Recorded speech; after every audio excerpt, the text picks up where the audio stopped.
This is the second part of the video. तो as I told you about that कि ये जो chapter है सबसे हार्ड टेस्ट चैप्टर है, बिकॉज इसका सबसे बड़ा रीज़न क्या है ना, मल्टीपल कॉन्सेप्ट हैं। जैसे मैंने पहले बताया था, रिसोर्सेज से शुरुआत करोगे, लैंड फॉर्म पे जाओगे, फिर सॉइल पे जाओगे। तो यहाँ पे जो ये चैप्टर है, इस चैप्टर में तो अभी मैं केवल आपको पीडीएफ के बारे में बताऊँगा, सिंपली सिंपली कॉन्सेप्ट्स के बारे में बताऊँगा। उसके बाद में जब रिवीजन सीरीज आएगी तो ये जो चैप्टर है आपके दिमाग में पूरी तरीके से सेट हो जाएगा। रिवीजन सीरीज़ के बाद में we will start the question answer series, जिसमें हम सिंपली और सिंपली किसकी बात करने वाले हैं, क्वेश्चन आंसर्स की बात करने वाले हैं। क्वेश्चन आंसर के थ्रू हम रिवीजन भी करेंगे। तो लास्ट टाइम हम रिसोर्सेज को पढ़ चुके हैं already. We have resource read about the type of resources, जिसमें बायोटेक का बायोटेक ओनरशिप के हिसाब से भी पढ़ा था हमने, नेशनल के बारे में पढ़ा था, इंटरनेशनल के बारे में पढ़ा था। तो ज़्यादा बात ना करते हुए let's begin, because this is all about marks and knowledge. तो जब भाई मार्क्स आने की बात होती है तो हमको बिल्कुल भी टाइम नहीं लगाना चाहिए। तो लेट्स बिगिन। तो जैसा मैंने आपको क्वेश्चन दिया था, कुछ बच्चों ने मुझे सेंड भी किया है on a personal tax, specially on a WhatsApp and email also. तो अगर इंडिया में हम बात करें किसकी, रिसोर्स प्लानिंग की, तो resource planning is the vital things. Resource planning में पूरी तरीके से आपकी मैनेजमेंट स्किल्स लगने वाली हैं। मैनेजमेंट स्किल्स की मैं बात करूँ कि आपके पास में जो रिसोर्सेस हैं, आपके पास में कुछ ऑब्जेक्टिव भी होंगे, उन ऑब्जेक्टिव्स को आपको पूरा करना है। फॉर एग्जांपल इंडिया की अगर मैं बात करूं, तो इंडिया ने जो रिसोर्स प्लानिंग शुरू की है वो बिल्कुल आफ्टर इंडिपेंडेंट स्टार्ट की है। उसका सबसे बड़ा रीज़न क्या था, इंडिपेंडेंस से पहले ब्रिटिशर्स थे, और जो ब्रिटिशर्स थे ना, उनके साथ में सबसे बड़ी प्रॉब्लम क्या थी, वो उन्होंने इंडिया की इकोनॉमी को फीडर इकोनॉमी बनाया था। फीडर इकोनॉमी का सिंपल सा मीनिंग क्या होता है, जो इंडियन इकोनॉमी है उससे रिसोर्सेज को वो ब्रिटेन भेजने वाले हैं, और वहाँ से जो फिनिश गुड आएगा उसको इंडियन मार्केट में सेल करने वाले हैं। तो उससे जो भी प्रॉफिट होगा वो उनको मिलेगा। तो इंडिया में जो भी रिसोर्स प्लानिंग स्टार्ट हुआ है वो आफ्टर इंडिपेंडेंट स्टार्ट हुआ है। तो इंडिपेंडेंस के बाद में जो स्टेप उठाए थे वो सबसे पहले 5 ईयर प्लान बनाया गया। 5 ईयर प्लान की अगर मैं बात करूँ तो 5 ईयर प्लान को सबसे पहले 1951 में बनाया गया था। देखो, जो भी चीज़ इंपॉर्टेंट है, जो भी आपके बुक में फैक्ट्स दिए हुए हैं, उन फैक्ट्स को मैंने यहाँ पे डाल दिया है। इसमें आपकी एक भी चीज़ छूटने वाली नहीं है। But main thing is that कि जो चीज़ इंपॉर्टेंट है, जिस पे आपको ज़्यादा ध्यान देना है, और जो चीज़ इंपॉर्टेंट नहीं है उसके बारे में मैं आपको बाद में बताऊंगा, क्योंकि सारी चीज़ें इंटर रिलेटेड हैं। आपको सिंपली सिंपली जो जियोग्राफी है और जो भी हिस्ट्री है उसमें आपको अलग अलग चीज़ों पे ध्यान देने की ज़रूरत नहीं है। आपको अलग अलग कॉन्सेप्ट को मिला के न्यू कॉन्सेप्ट बनाना है। तो आप ये टेंशन मत लो कि स्लाइड बहुत ज़्यादा लंबी है। जहाँ पे भी स्लाइड में किसकी बात होगी, थ्योरी की बात होगी, किसी कॉन्सेप्ट की बात होगी, तो भाई वहाँ तो एक्स्ट्रा डालना पड़ेगा, क्योंकि थ्योरी और कॉन्सेप्ट में आपको फैक्ट की ज़रूरत नहीं पड़ेगी। वहाँ पे आपके पास में एक्स्ट्रा वर्ड होने चाहिए, एक्स्ट्रा वोकैब होनी चाहिए। क्योंकि सबसे बड़ी प्रॉब्लम क्या है आज के स्टूडेंट्स के पास में, भाई वोकैब ही नहीं है। क्योंकि दिन भर वो इतना कचरा कंज्यूम करते हैं in the form of reels, in the form of peer group, कि उनके पास वोकैब की बहुत बड़ी कमी आ रही है। तो मेरे को इसीलिए स्टूडेंट साइकोलॉजी को ध्यान में रख के इतनी बड़ी बड़ी स्लाइड बनानी पड़ी हैं। बट जैसे जैसे आप आगे जाओगे, जहाँ पे कॉन्सेप्ट इतने क्रूशियल नहीं है, फैक्चुअल चीज़ें, तो वहाँ पे ये स्लाइड हल्की होती जाएंगी। तो इसके लिए मैं सॉरी बिल्कुल नहीं हूँ। आपको इतना तो पढ़ना पड़ेगा। अगर कोई भी बंदा इससे कम आपको पढ़ा रहा है तो वो आपके साथ में धोखा कर रहा है। मैं बहुत क्लियरली बोल रहा हूँ, या तो वो आपको कोई अपनी बुक सेल करना चाहता है, या फिर अपना कोई कोर्स सेल करना चाहता है। तो लेट्स बिगिन। इंडिया की अगर मैं बात करूँ तो इंडिया में पूरा का पूरा जो भी सिस्टम स्टार्ट हुआ है वो सिंपली और सिंपली इंडिपेंडेंस के बाद में हुआ है, 1947 के बाद में हुआ है। 1951 में 5 ईयर प्लान बनाए गए थे।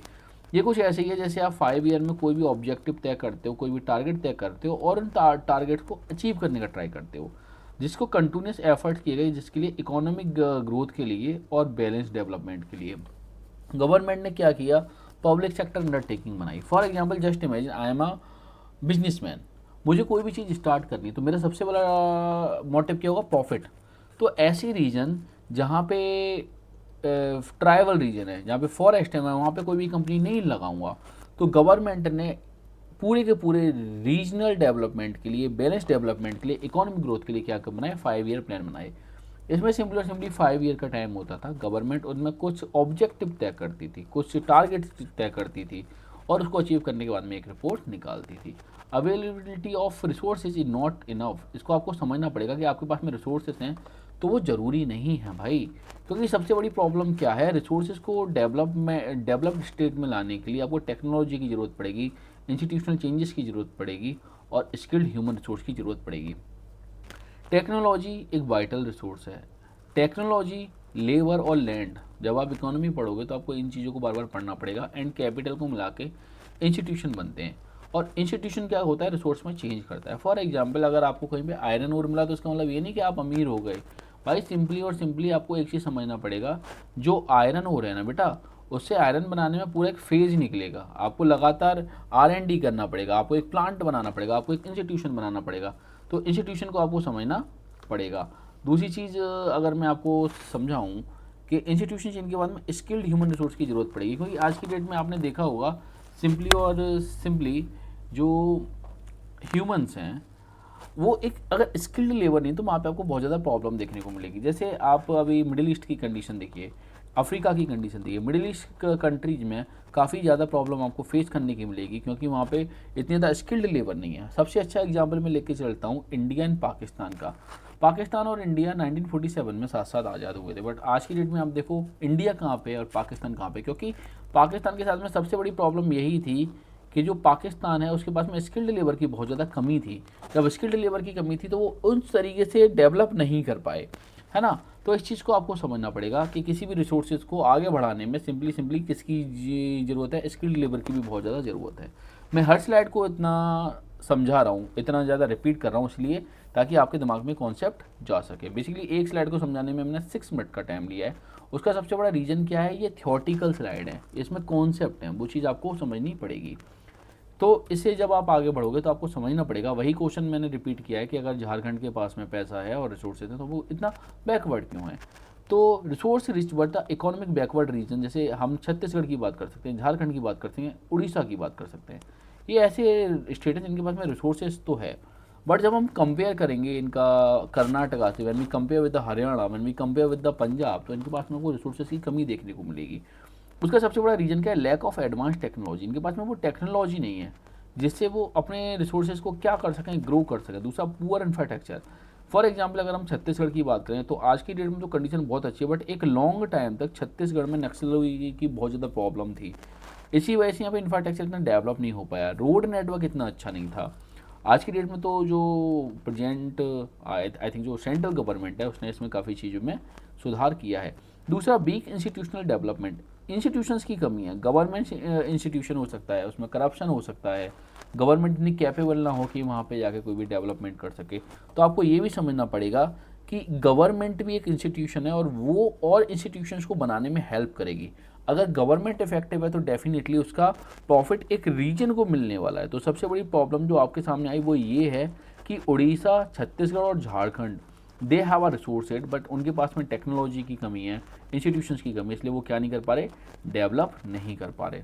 उसके बाद में हिस्टोरिकल नेगलेक्ट। हिस्टोरिकल नेगलेक्ट की अगर मैं बात करूँ, सबसे पहले इस एरिया में ट्राइबल पीपल्स है। ट्राइबल पीपल्स का जो लाइफ सेटअप है वो बिल्कुल तरीके से अलग था। जब ब्रिटिशर्स आए तो उनका जो मेन फोकस था वो इन एरिया से रिसोर्सेज को निकालने में था। क्योंकि आज की डेट में जो आप रेलवे देखते हो, रेलवे के नीचे जो स्लीपर्स लगे रहते हैं, जो पैड लगे रहते हैं, वो कॉन्क्रीट के होते हैं।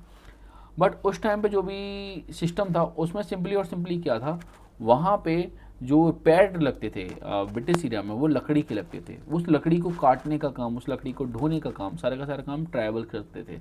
तो इस एरिया में कोई इतना डेवलपमेंट हो नहीं पाया। कंपेयर करें हम जैसे resource poor but economically develop region, जैसे गुजरात हो गया, तमिलनाडु हो गया, महाराष्ट्र हो गया। तो इन कंडीशंस में अगर मैं बात करूँ तो ये मत मान के चलना कि इनके पास में रिसोर्स है ही नहीं, क्योंकि इनका कंपैरिजन मैं इन स्टेट्स के साथ में कर रहा हूँ। तो आपको ये चीज़ समझना पड़ेगा कि इनके कंपेयर इनके पास में रिसोर्सेज कम है, फिर भी ये डेवलप्ड है, क्योंकि इनके पास में बहुत अच्छी टेक्नोलॉजी है, इंडस्ट्रियल डेवलपमेंट है और ह्यूमन रिसोर्स बहुत ज़्यादा है। फॉर एग्जाम्पल आप कर्नाटक का एग्जाम्पल लेके चलो, जैसे कर्नाटका है, कर्नाटका में क्या है, आपको IT हब देखने को मिलेगा। वी कैन से कर्नाटका का जो बेंगलोर है, this is IT and silicon valley of India. ऐसा क्यों है, बिकॉज आपको 90 में जाना पड़ेगा। जब हमने लिबरलाइजेशन किया था, जब हमने इंडिया की इकोनॉमी को ओपन किया था, तो कर्नाटका के जो आसपास का रीजन था उस रीजन में सिंपली सिंपली क्या था, बहुत सारे स्कूल्स को ओपन किया गया, बीटेक स्कूल्स को ओपन किया गया, जिससे क्या किया, उस एरिया में IT सपोर्ट का एक इंफ्रास्ट्रक्चर बना। उसकी वजह से आज की डेट में आप देख सकते हो कि बेंगलोर की कंडीशन जो है वो काफ़ी हायर लेवल पे है। आज की डेट में बेंगलोर में कुछ प्रॉब्लम्स आ रही हैं, किसको लेके, लैंग्वेज को लेके, है ना। जैसे आपको लोकल में लोकल लैंग्वेज बोलनी है तो मे भी इससे फ्यूचर में कुछ प्रॉब्लम हो सकती है। बट राइट नाउ अगर मैं बात करूँ नोएडा की, अगर मैं बात करूँ गुड़गांव की, तो नोएडा और गुड़गांव इन टर्म्स में काफ़ी आगे जा रहे हैं, बिकॉज जो प्रेजेंट इस्टेब्लिशमेंट है वो इस चीज़ को काफ़ी ज़्यादा सपोर्ट करता है। तो आपको एक चीज़ समझनी पड़ेगी कि गवर्नमेंट का इसमें बहुत क्रूशियल रोल रहने वाला है कि वो उस कम से कम रिसोर्सेज को किस तरीके से मैनेज करने वाली है, अदरवाइज आपको बहुत ज़्यादा प्रॉब्लम होने वाली है।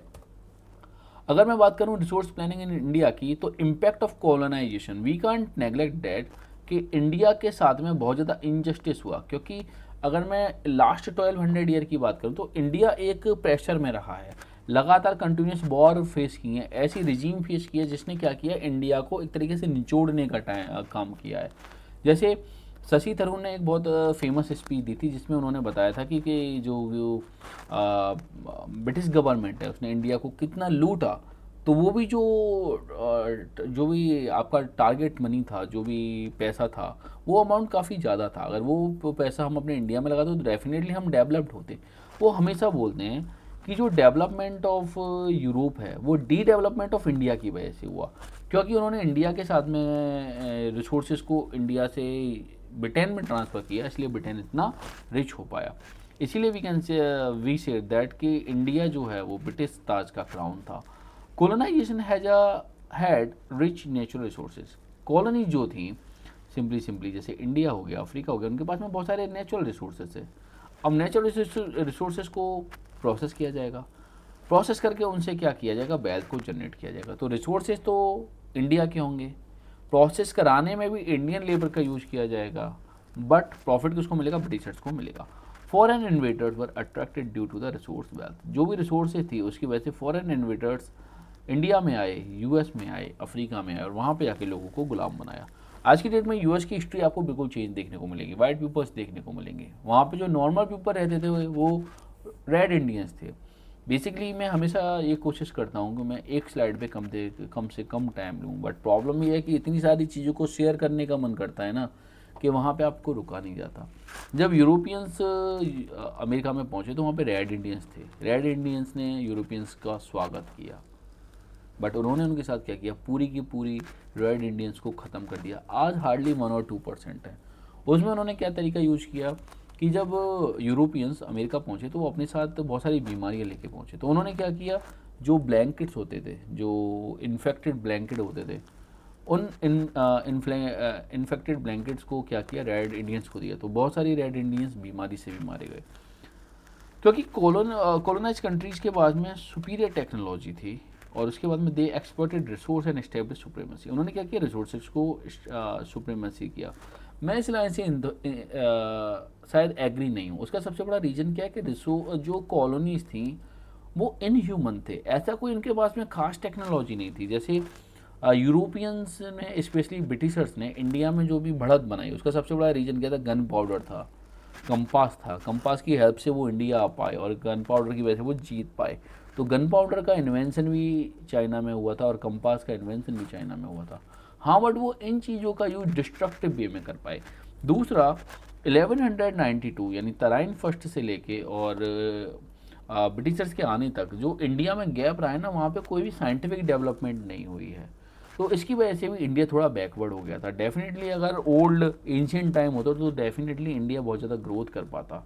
तो India experience the resource exploitation during the British rule. तो इंडिया ने रिसोर्स एक्सप्लॉयटेशन को फेस किया। कंजर्वेशन ऑफ रिसोर्सेज, अब हमने रिसोर्स प्लानिंग तो पढ़ लिया। रिसोर्स प्लानिंग के बाद में जो अगला टॉपिक है वो कंजर्वेशन ऑफ रिसोर्सेज। इफ़ फिर से वही क्वेश्चन है, मैं हर टॉपिक के स्टार्टिंग में आपके दिमाग में क्वेश्चन पुट करने का ट्राई करूंगा ताकि आपके दिमाग में क्यूरियोसिटी बनी रहे, आपको पता रहे कि आप क्या चीज़ पढ़ने वाले हो। If resources are limited then why is human greed unlimited. यानी जब रिसोर्सेज लिमिटेड हैं तो ह्यूमन का लालच इतना ज़्यादा क्यों है, वो कम में काम क्यों नहीं कर सकता। क्योंकि आज की डेट में हम सबको पता है कि हम कितनी रोटियां खाने वाले हैं, बट हमको ये नहीं पता हमको कितना पैसा चाहिए ना। और आजकल तो गाने भी चलते हैं, अब मोटी चैन मोटा पैसा, तो उससे भी ना बच्चों के दिमाग में थोड़ा बहुत इफेक्ट पड़ता है। अगर मैं रिसोर्सेज की बात करूँ तो रिसोर्स सबसे पहले क्या बेटा, डेवलपमेंट के लिए बहुत ज़्यादा ज़रूरी चीज़ है। जैसे आपके पढ़ने के लिए किताब ज़रूरी हैं, आपके पढ़ने के लिए बैग ज़रूरी है, आपके पढ़ने के लिए स्कूल ज़रूरी है, वैसे ही डेवलपमेंट और रिसोर्स के बीच में दो दोस्तों की तरह प्रेम है। मतलब जो एक साथ रहेंगे, अगर रिसोर्स ख़त्म होगा तो डेवलपमेंट भी ख़त्म हो जाएगा। बट इनरेशनल कंजम्पशन, अगर आप बिल्कुल गलत तरीके से कंजम्पशन कर रहे हो तो डेफिनेटली आपको प्रॉब्लम होगी, उससे वो socio economic and environmental problem होगी। सोशियो इकोनॉमिक की सबसे बड़ी जो सोसाइटल प्रॉब्लम है उसको मैं बताऊं, जो आपने नेपाल में देखा। नेपाल में पूरी पूरी गवर्नमेंट को चेंज कर दिया। बिकॉज प्रॉब्लम क्या हो रही थी, जो गवर्नमेंट में लोग थे, स्पेशली जो फैमिली से रिलेटेड लोग थे, वो ऑनलाइन प्लेटफॉर्म पे दिखावा कर रहे थे, और जो जनता है वहाँ की जनता को शायद इतनी अच्छी लाइफ स्टाइल मिल रही नहीं थी। तो उन्होंने क्या किया, पूरी की पूरी गवर्नमेंट को टॉपल कर दिया। इकोनॉमिक प्रॉब्लम क्या होगी, आपको बहुत ज़्यादा पैसा खर्च करना पड़ सकता है ऐसी चीज़ों पर जो रिलेटेड नहीं है। फॉर एग्जाम्पल ग्लोबल वार्मिंग, जब भी आप गर्मियों में जाते हो, सर्दियों में जाते हो, दिल्ली में तो बहुत सारे टैंकर्स ना पेड़ों पे पानी डालते हैं। क्यों? क्योंकि इतना ज़्यादा डस्ट इकट्ठा हो जाता है, इतना ज़्यादा पॉल्यूशन पेड़ों पे इकट्ठा हो जाता है जिससे दिक्कत होती है। तो आपको अनवांटेडली बहुत सारा पैसा खर्च करना पड़ेगा। तो आपको ये भी चीज़ समझनी पड़ेगी कि इससे social, economic and environmental problem आती है। एनवायरमेंटल प्रॉब्लम्स में मैं बात करूँ, ग्रीन हाउस आ रही है, ग्लोबल वार्मिंग आ रही है, ओजोन होल हो रहा है, फॉरेस्ट डिप्लीशन हो रहा है, डिप्लीशन सॉरी, कभी भी हो जाता है। तो सॉल्यूशन की अगर मैं बात करूं तो सबसे पहले आपको क्या करना पड़ेगा, प्रिवेंट रिसोर्सेज डिप्लीशन। भाई साहब गाड़ी पे रोलाबाजी मत करो, कम से कम 1 किलोमीटर के एरिया में चलना है तो पैदल चलो, सबसे बेस्ट तरीका। ट्री लगाओ। तो रिसोर्स डिप्लीशन से बताना है। दूसरा, एनवायरमेंटल डिग्रेडेशन से बचाना है आपको। पेड़ का अगर कट रहे हैं तो उनको बचाइए, पेड़ लगाइए, अपने बर्थडे पे भी पेड़ लगा सकते हो। इंश्योर सस्टेनेबल डेवलपमेंट, आपको इस तरीके से डेवलपमेंट करना है कि आपकी तो ज़रूरत पूरी हो ही जाए, बट आपका जो बच्चा है, आपकी जो आने वाली जनरेशन है, उसके लिए भी क्या रहे, चीज़ परमानेंट रहे। देखो, जैसे मैं किसी भी चीज़ को यूज़ कर रहा हूँ तो मेरे दिमाग में सबसे पहला कॉन्सेप्ट यही होना चाहिए कि जो पर्सन है, जो आने वाली जनरेशन है, उसको कोई भी दिक्कत ना हो। मैं उसके लिए भी इतनी सारी चीज़ें छोड़ के जाऊँ। वैसे तो आजकल जनरेशन को देख के ऐसा लगता है जिस तरीके से ये रील बना रहे हैं, मुझे नहीं लगता कि इनके लिए आपको कोई भी चीज़ छोड़नी चाहिए। दूसरा, मेंटेन बैलेंस, आपको बहुत ज़्यादा मेंटेन बैलेंस बना के चलना पड़ेगा प्रेजेंट नीड और फ्यूचर जनरेशन में। कुछ लोग होते हैं, उन्होंने सोच लिया भाई देख मेरे जाने के बाद तो कुछ हो, मुझे कोई मतलब नहीं, मैं तो जैसे जीऊँगा वैसे जीऊँगा, बट उससे कोई फ़ायदा होने वाला नहीं है। अगर हमारे पूर्वज भी ऐसे सोच लेते तो आज हम भी किसी जंगल में पड़े होते ना। तो मैं यहाँ पे बैठ के आपको लेक्चर शूट करके दिखा रहा होता, ना ही आप घर पे बैठ के पढ़ाई कर रहे होते। Think about it. Gandhi ji ने क्या बोला है, हमारे प्यारे बापू ने क्या बोला है, सबसे पहले उन्होंने क्या किया है, ब्लेम किया है ग्रीडी और सेल्फिश पीपल्स को। ऐसे लोग जो पैसे के प्यार में अंधे हो चुके हैं, ऐसे लोगों के लिए गांधी जी ने बहुत सारी चीज़ें बोली हैं। दूसरा, उन्होंने बोला जब जब मॉडर्न टेक्नोलॉजी आएगी तब तब एक्सप्लॉयटेशन होगा। उन्होंने क्या बोला कि मॉडर्न टेक्नोलॉजी की वजह से एक्सप्लॉयटेशन होता है। उन्होंने बोला हम अपने देश में मशीन नहीं लगाएंगे, ग्राम उद्योग लगाएंगे। आई डोंट नो कहाँ तक ये बात सही है, क्योंकि अंबेडकर जी और नेहरू जी के जो भी थॉट हैं वो गांधी जी से मीट नहीं होते। उस पर कभी और वीडियो बनाएंगे, वरना वीडियो बहुत ज़्यादा लंबी हो जाएगी अगर सारी नॉलेज को हम यहाँ पे डालने लगे। तो बहुत लिमिटेड चीज़ें मैं आपको बताऊंगा जो आपके एग्जाम में आए और आपके मार्क्स अच्छे आ जाए। तो उन्होंने क्या बोला, root cause of global resource depletion, and उन्होंने क्या किया, मास प्रोडक्शन को अपोज किया है। उन्होंने बोला कि भाई मास प्रोडक्शन नहीं होना चाहिए, इतना बनाओ जितने की ज़रूरत है। क्योंकि गांधी जी खुद बहुत मतलब सादा सिंपल रहते थे, धोती में रहते थे। तो उन्होंने बोला पहले भाई अपनी ज़रूरतों को पूरा करो। अब देखिए, गांधीयन फिलॉसफी की अगर मैं बात करूं तो गांधीयन फिलॉसफी से एक और बुक निकली जिसका नाम था स्मॉल इज़ ब्यूटीफुल। मतलब ऐसा नहीं है कि बड़ी गाड़ी चाहिए, बड़ा बंगला चाहिए, भाई छोटा भी सुंदर होता है। किसने लिखा है? EF सॉरी, ठीक है। तो इस बुक के ऊपर क्लब ऑफ रोम बनाया जाएगा। क्लब ऑफ रोम ने क्या किया, एडवोकेट रिसोर्स कंजर्वेशन। 1968 में उन्होंने रिसोर्स कंजर्वेशन की बात की है। ऐसा नहीं है कि ये कोई प्रेजेंट डे कॉन्सेप्ट है कि जब से जैन जी पैदा हुई है, जब से हम ऐसी ऐसी चीज़ें कर रहे हैं कि हम रिसोर्स बचा रहे हैं। तो जैन जी भी बोल सकते हैं हमारे पूर्वजों ने तो इंडस्ट्रियल रेवोल्यूशन करके बड़ी बड़ी चिमनियाँ बना दी, हम क्यों ना बनाएं। तो उन्होंने क्या किया, गांधीयन फिलॉसफी को इस बुक में बहुत अच्छे से प्रेजेंट किया गया। इसी के ऊपर ब्रटलैंड कमीशन बनाया गया। उस कमीशन ने 1987 में रिपोर्ट रखी और उसी के ऊपर सस्टेनेबल डेवलपमेंट गोल को बनाया गया। बेसिकली मैं आपको बताऊं, ब्रटलैंड कमीशन एक ऐसा टर्निंग पॉइंट था जहां पे पहली बार इस चीज़ को शो किया गया कि हमारी जो आदतें ना वो नेचर को बहुत गंदे तरीके से इफेक्ट कर रही हैं। तो हमको क्या करना है, पूरे तरीके से हमको सिंपली और सिंपली इन रिसोर्सेज को सेव करना है। तो ये जितनी भी चीज़ें मैं आपको बता रहा हूँ, जैसे स्मॉल इज ब्यूटीफुल हो गया, इसके ऑथर का नाम हो गया, गांधीयन फिलॉसफी का नाम हो गया, ये सारी चीज़ें आप यूज करके अपने लेक्चर को बहुत ज़्यादा एनरिच बना सकते हो। बट बनाने के लिए आपको बेटा पढ़ना पड़ेगा। पर प्रॉब्लम तो ये है ना कि तुम पढ़ना नहीं चाहते। I don't know about it, क्या प्रॉब्लम आती है पढ़ने में। तो गांधीन फिलोसफी की बात कर ली मैंने, क्लब ऑफ रोम की बात कर ली, क्योंकि club of Rome is the club जहाँ पे रिसोर्स कंजर्वेशन की बात हुई है on the basis of Brundtland commission report, जिसका टाइटल क्या था, our common future and sustainable development. Sustainable development से भी मिलेनियम गोल आए थे, मिलेनियम गोल्स को हम अचीव नहीं कर पाए थे, तो बेसिकली हम सारी चीज़ों को पढ़ा भी नहीं सकते, क्योंकि मैंने आपको पहले ही बोला इतने सारे कॉन्सेप्ट हैं, every single teacher can't do justice, a lots of teacher can't do justice with this chapter because आपको बहुत सारी चीज़ें बच्चों को देनी पड़ती हैं। बाय लैंड इज इम्पोर्टेंट, तो हमने किसकी बात की, अब हम लैंड की बात करेंगे, क्योंकि अब तक आप जो रीड कर रहे थे वो रिसोर्स के बारे में बात करते हैं। यहाँ पे पूरा का पूरा एक तरफ से वक्त बदल जाएगा, जज्बात बदल जाएंगे, हालात बदल जाएंगे। अब तक जो बच्चे रिसोर्स का गाना गा रहे थे, अब वो लैंड का गाना गाएंगे। अब लैंड की अगर मैं बात करूं तो लैंड एक ऐसी चीज़ है जिस पे आपको सारी चीज़ें बनानी है। आपका बंगला न्यारा उसी पे बनेगा, फरारी गाड़ी भी उसी पे चलेगी, और आप लोग रील्स भी उसी पे बनाओगे, और उसी पे बैठ के आप रील्स भी देखोगे। तो जो लैंड है, सबसे पहले क्या है, we live on land, farming on land, build industry on land, transportation and communication on land. जिस मोबाइल से आप बात करते हो अपने दूर के रिश्तेदारों से, उसके टावर भी बेटा इसी ज़मीन पे खड़े होते हैं। तो आपको एक चीज़ समझना पड़ेगा कि सिंपली और सिंपली ज़मीन सबसे ज़्यादा इम्पोर्टेंट चीज़ है, ठीक है, क्योंकि ज़मीनों के पीछे ही लड़ाइयाँ होती हैं। अभी ईरान और यूएसए में लड़ाई हो रही है, उसका ज़मीन का चक्कर तो नहीं है, कुछ और चक्कर है। तो आपको ये चीज़ समझना पड़ेगा कि land is the most important resource, और इसमें कुछ याद करने वाली बात है भी नहीं। इतनी सारी चीज़ें आपने देखी ज़मीन पर, जो चीज़ चलती है उसको लिख दो यार, उसमें कुछ याद करने वाली बात तो मुझे अभी भी नहीं लगती। चलिए, उसके बाद में हम जाएंगे लैंड सपोर्ट। क्या करता है लैंड, सपोर्ट करता है नेचुरल वेजिटेशन को, वाइल्ड लाइफ को, ह्यूमंस को। भाई शेर दौड़ रहा है, कहाँ पे दौड़ रहा है, ज़मीन पे दौड़ रहा है। हिरन के पीछे दौड़ रहा है, हिरन कहाँ पे दौड़ रहा है, ज़मीन पे दौड़ रहा है। पेड़ कहाँ पे उग रहा है, ज़मीन पे उग रहा है। तो you need to understand, economic activity भी सारी सारी ज़मीन पे होती हैं। उसके बाद में हम जब बात करेंगे तो this is all about the land resources is the most important resource. Why, क्योंकि मैंने आपसे पहले ही बोला था कि जैसे जैसे हम आगे जाएंगे वैसे वैसे स्लाइड काफ़ी रिफाइन होती जाएंगी। हर स्लाइड में इतना एग्जाम लाइक माल नहीं मिलेगा कि आप देख के डर के भाग जाओ, क्योंकि आजकल के बच्चों को आदत क्या है ना, चीज़ों को समझते तो है नहीं है। जब चीज़ों को समझते नहीं तो एक चीज़ समझ के चलेंगे, भाई उस वाले टीचर की स्लाइड में तो बहुत कम चीज़ें लिखी हुई हैं। बेटा क्वेश्चन घुमा के आएगा, तुम घूम जाओगे।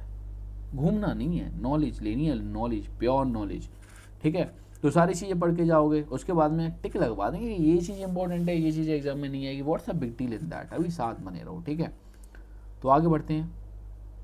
तो आपको एक चीज़ समझनी पड़ेगी कि ये कुछ और स्लाइड खुल गई है हमारी, 1 सेकेंड, ठीक है। चलिए लेट्स बिगिन। तो बिग प्रॉब्लम है दैट लैंड इज फाइनाइट है, इनफाइनाइट नहीं है, लिमिटेड है। We can not increase a large area.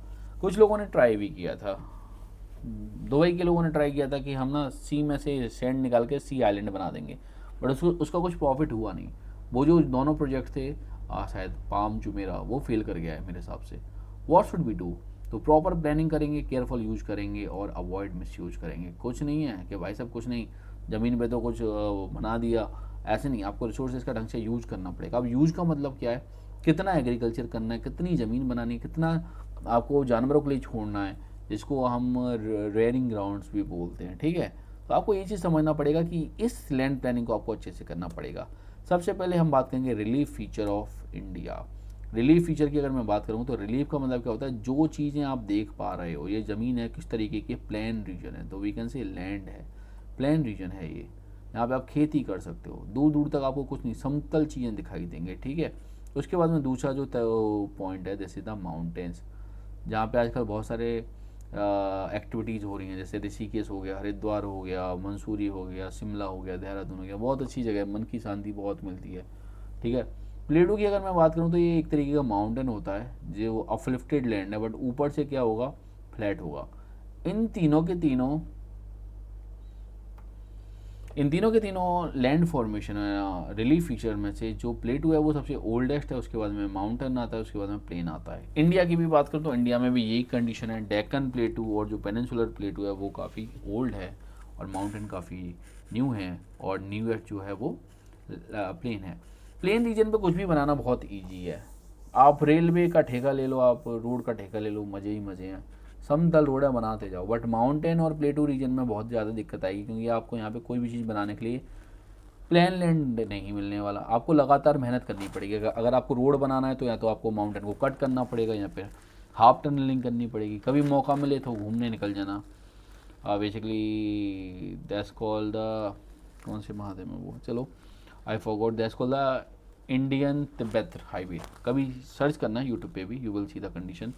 उसके बाद में जो आता है चौथा रिलीफ फीचर इंडिया में, this is the plain region की अगर हम बात करें तो प्लेन रीजन में क्या है, 43% part of India is the plain region.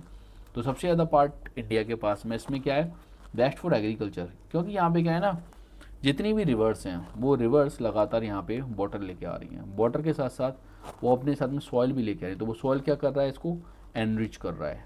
Enrich के बाद में, उसके बाद में क्या है, this is good for industry. आपको बहुत सारी इंडस्ट्री देखने को मिलेगी। क्यों? ट्रांसपोर्टेशन बहुत ईजी है और पॉपुलेशन डेंसिटी भी काफ़ी ज़्यादा है। जब पॉपुलेशन डेंसिटी बहुत ज़्यादा है तो आपको सिंपली क्या देखने को मिलेगा, यहाँ पे बहुत सारे मजदूर भी देखने को मिल जाएंगे, बहुत सारी स्किल्ड लेबर देखने को मिल जाएगी। कॉलेजेस को स्टेब्लिश करना काफ़ी ईजी है। ईजी ट्रांसपोर्ट है, जैसे मैंने आपको पहले बताया। तो फैक्ट क्या है, most population of India lives on plain. सबसे ज़्यादा पॉपुलेशन कहाँ पर रहती है, यहाँ पर रहती है। चौथे फीचर में आपको एक और चीज़ मैं दिखाना चाहूँगा, दिस इज़ द आइलैंड। ठीक है, तो this is the point, this is the island. Island भी एक तरीके का फीचर है जो आपको इंडिया में देखने को मिलेगा। ठीक है, उसके बाद में जब हम जाएंगे तो रिलीफ फीचर में mountain is 30% part of India. पूरे के पूरे कश्मीर से लेके आपको पूरा हिमाचल प्रदेश, उत्तराखंड से होते हुए नीचे आप आओगे, सिक्किम हो गया, थोड़ा बहुत पार्ट असम हो गया, ऊपर से अरुणाचल प्रदेश हो गया, नागालैंड हो गया, मिजोरम हो गया, त्रिपुरा हो गया, मेघालय में केवल प्लेटू पार्ट देखने को मिलेगा।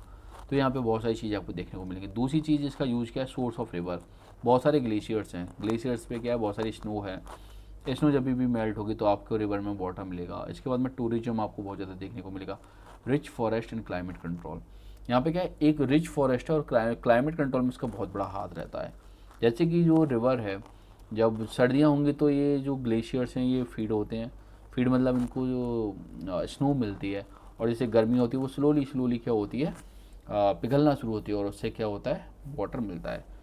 Next is the most important resources. तो कल हम यहीं से शुरू करेंगे। I think this is the 40 to 50% lecture has been done, क्योंकि अभी हम लैंड रिसोर्सेज पे चल रहे हैं और लैंड रिसोर्सेज के बाद में केवल सॉइल बचता है। उसके बाद में लैंड यूटिलाइजेशन वाला भी चैप्टर जो पॉइंट है वो काफ़ी इंपॉर्टेंट है। तो आपको एक चीज़ समझना पड़ेगा कि चैप्टर अगर लॉन्ग है तो लॉन्ग ही पढ़ाना पड़ेगा, क्योंकि टीचर बुक के हिसाब से डील होता है। सिंपली जो बच्चे हैं वो भी सिलेबस के हिसाब से डील होते हैं। मैं आपको शॉर्ट में नहीं पढ़ा सकता। आपको एक चीज़ समझना पड़ेगा कि अगर ये चीज़ आपने शॉर्ट में पढ़ी तो आपको एग्जाम में बहुत भारी कीमत चुकानी पड़ेगी। और मैं ये नहीं चाहता कि मेरे पढ़ाने के बाद में आपको कोई भी दिक्कत हो। क्यों? काफ़ी सारे क्वेश्चंस आने वाले हैं, और जब क्वेश्चंस आएंगे तो भाई आपके पास में नॉलेज होनी चाहिए। और देखो, पढ़ने से कभी डरो मत, क्योंकि दिस इज़ अ स्टार्टिंग। ये बुक भी इतनी मोटी नहीं है। जब आप सिविल सर्विस में जाओगे, इतनी मोटी बुक है जियोग्राफी की। इतनी इंडियन फिजिकल ज्योग्राफी अलग है और इंडियन जियोग्राफी अलग है, वर्ल्ड जियोग्राफी अलग है। अगर आप हिस्ट्री ऑप्शन लोगे तो आपको एक एक लोकेशन याद करनी पड़ेगी। तो उस चीज़ के लिए तैयारी अभी से करो, अभी से अपनी आदतें बनाओ, क्योंकि जो आदतें होती हैं ना बेटा, वही आदतें आपके करेक्टर को बनाती हैं और वही आदतें आपके फ्यूचर को बनाती हैं। अगर अभी से आप इन बुक्स को देख के भागोगे तो पता नहीं फ्यूचर में क्या करोगे। तो this is my humble request to you, if you are a teacher then just think learning is your profession, और अपने प्रोफेशन के साथ में हमेशा ना जस्टिस करो। Bye bye, tata. This is a part second. तो very soon I will upload the part 3। I think tomorrow I will upload to part 3, and on Sunday, on Monday, before 12 and 14th of April we will complete this chapter, then we will start the power sharing. So bye bye, tata.